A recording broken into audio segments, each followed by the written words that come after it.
Okay, everyone, this is the Gloucester Community Charter School Finance Committee meeting, 13, 2011. We note that the starting time for the meeting is 5:37. We also note that we're being filmed. And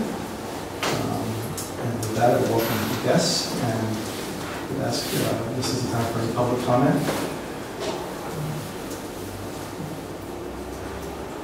All right, well, second item, we'll review the agenda quickly, briefly. Review approval of minutes, enrollment and budget review. We have Rick Crowley, our CFO from Keystone Consultant, and Cindy Marie, our business manager from Central Source here. We'll go through the numbers.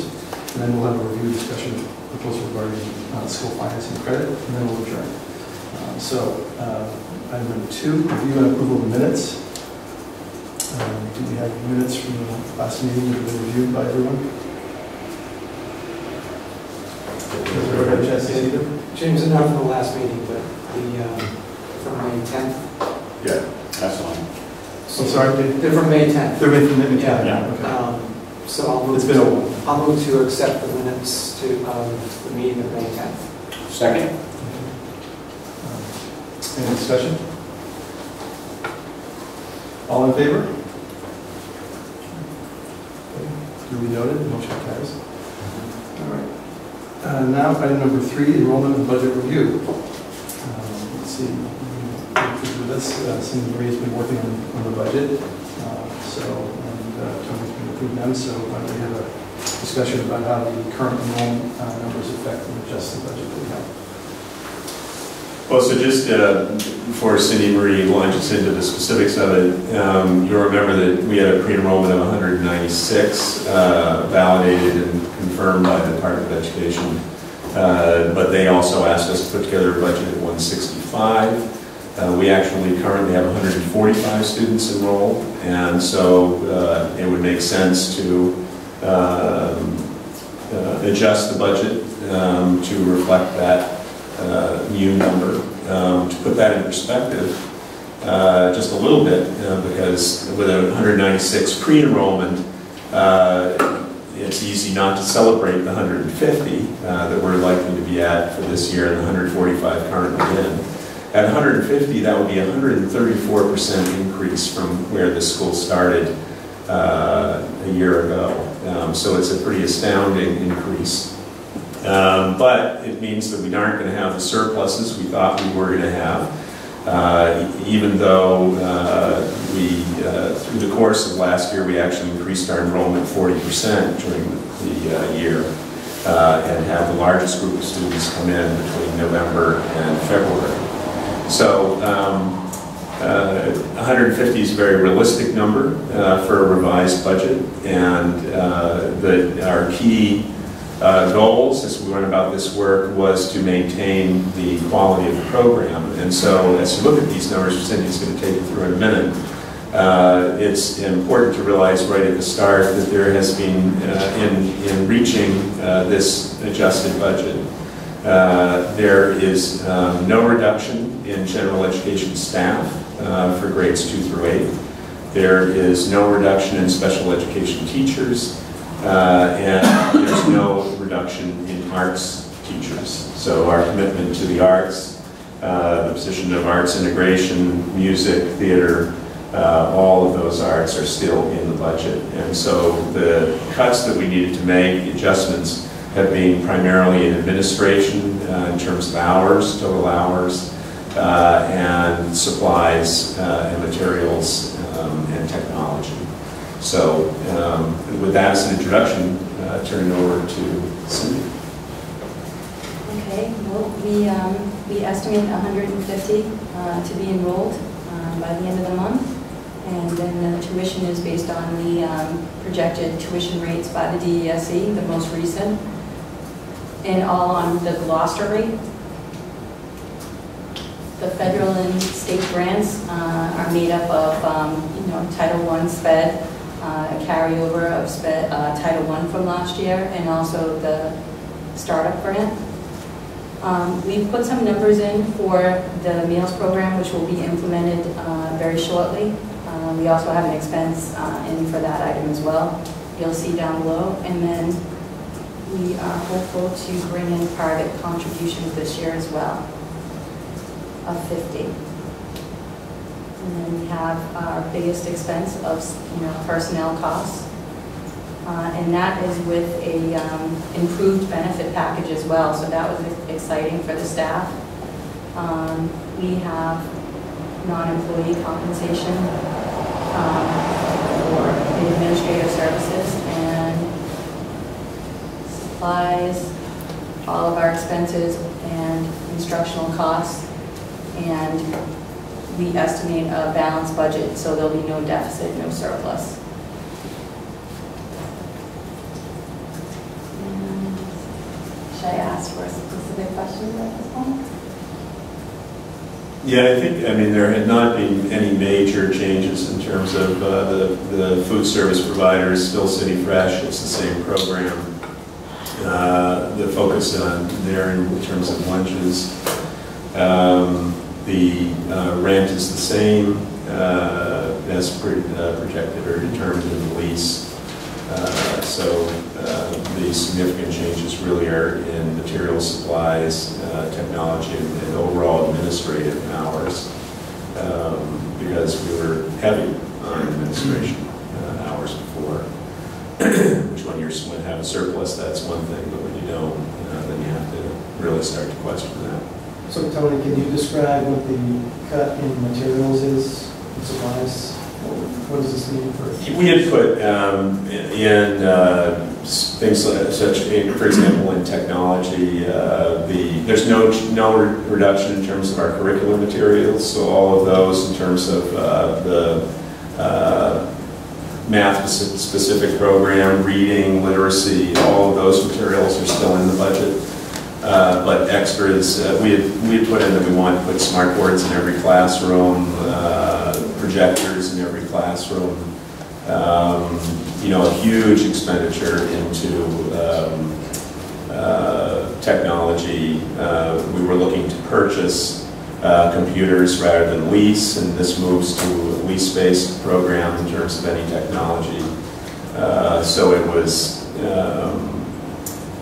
taking some of the frills out of the program. And interestingly enough, some of these changes we probably would have made anyway.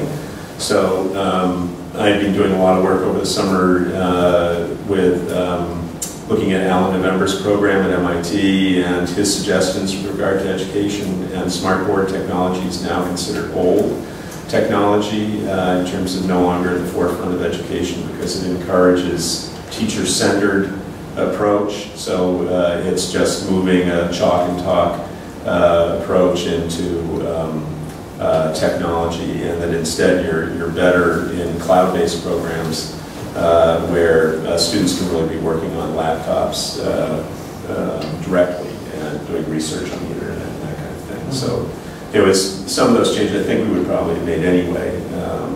So you said something about a lease-based program. Does that mean there would be at least some technology access? Oh yeah, we still, the Google Chrome program in terms of these laptops that are have access to the internet. They can access anything that's in the cloud.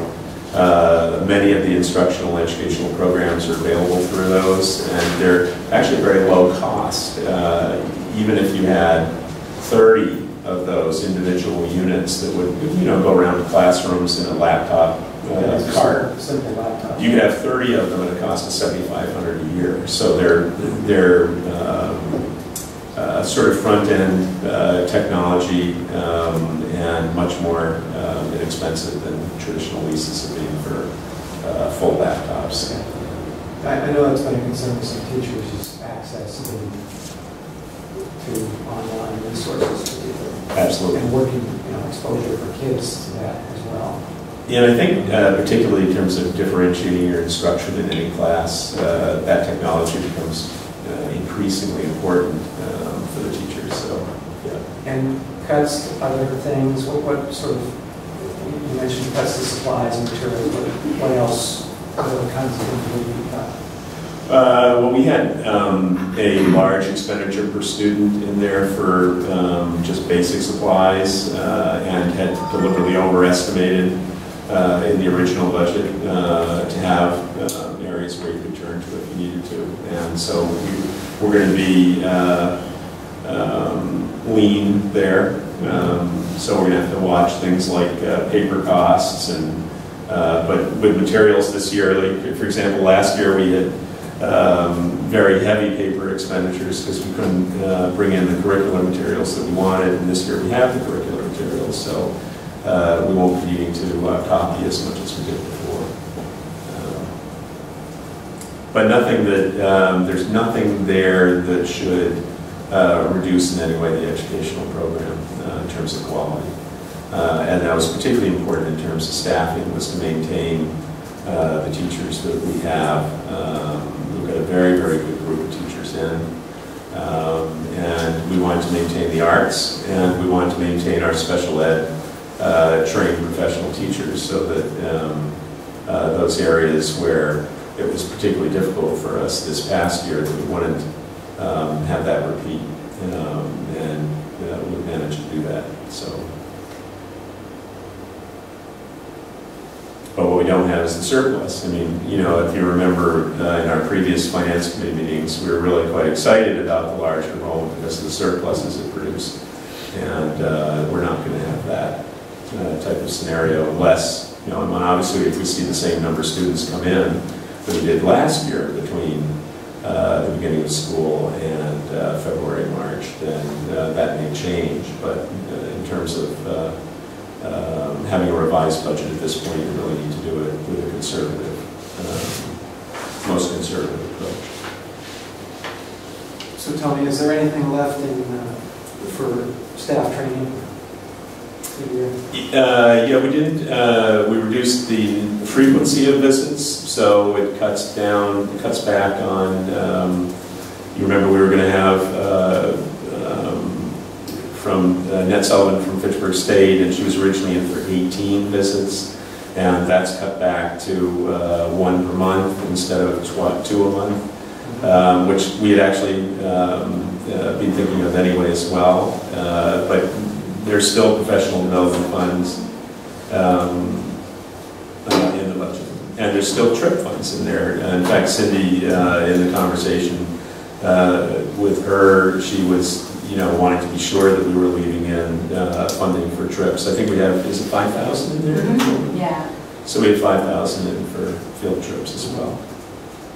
It's not really, it's not cutting your educational program out in any way, really, but it takes some of the deep extras we had in there, because your technology budget was really heavily overinflated, because each of those smart boards were approximately 5,000 for the projector and the smart board combined, and so we had some heavy amounts in there for that.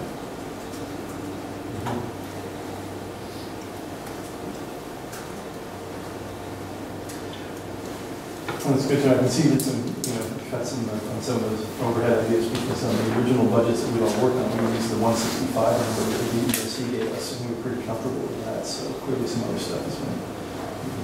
But we had 55,000 in for technology, and we cut that down to 10 or 12, I think. So. Yeah, it's probably between the items now. I think it's there for. So again, and this is based on the current number of 150, or the 100. Well, 140. 145. Yeah, 145. Okay. Sorry, 145 is the current number, and we've got one more lottery this month, and then some more work to do. And you can hold, we held lotteries right through the year last year. We'll continue to do that. Most schools do. So.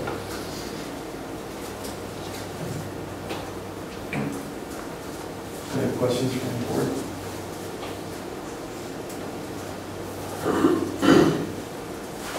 Any other comments? Tony, Sorry, you were mentioning before the meeting that there is an open house scheduled as well? Yeah, we have one on October 15th, and we're probably going to organize one before the end of this month as well. Is Joe here? Yeah. Can we set a date down now? So we haven't yet. So we need to do that for sometime before the month is over. Yeah, I know you're all extremely busy, but I think anything else we can do to bring people in, I think would be a really good idea. Yep.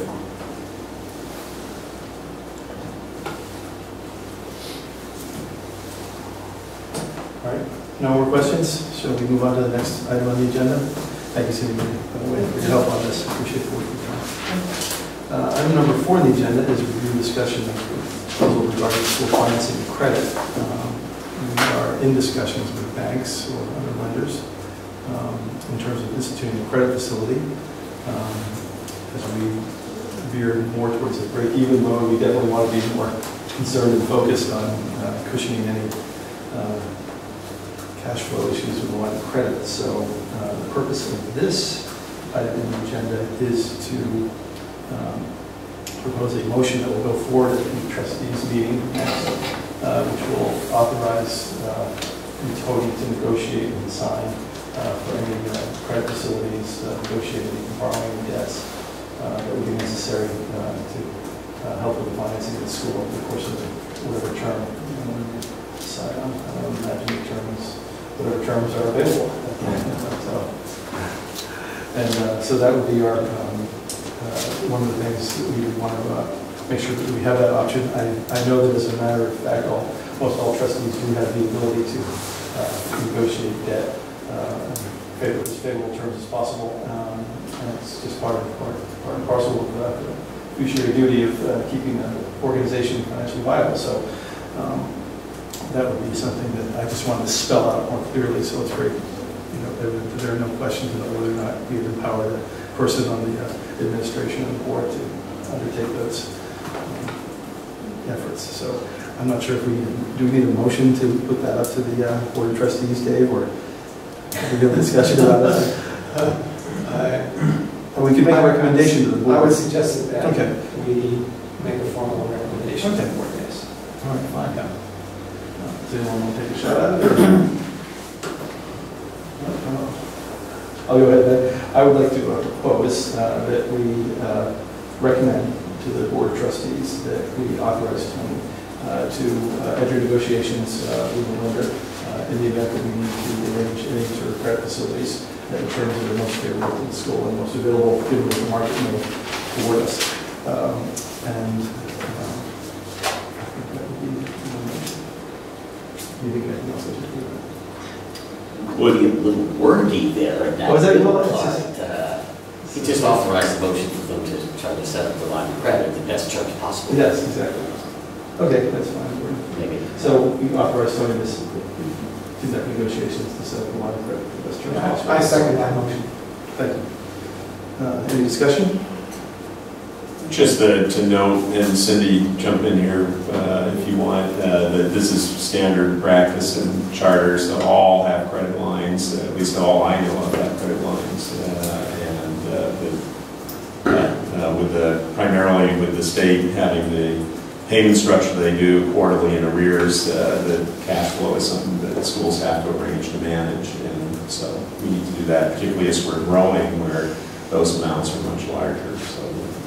Yeah, borrowing restrictions are within the terms of the charter, so if you have a 5-year charter, then you know, exceed those years. And we're still in discussion mode, right? Yes. Asterisk, as long as we pay the money back as absolutely soon as we get it. Because we don't need any more costs. Well, here's a point, is that a line of credit, you can pay it down. That's not the only credit facility that's available. You can also get a term loan, whatever time term you want. So we have, the line of credit is generic. But I mean, the day the check comes in, the quarterly, it's got to be, that's really the first check that we want to pay. We want to pay our bills Yeah. on time. Exactly. So, any other discussion? All in favor? Aye. Okay. Duly noted. All right. So with that, at 5:56 p.m., do I hear a motion to adjourn the meeting? So moved. Any discussion yet? All in favor? Aye. Okay. This meeting is adjourned. Thank you very much for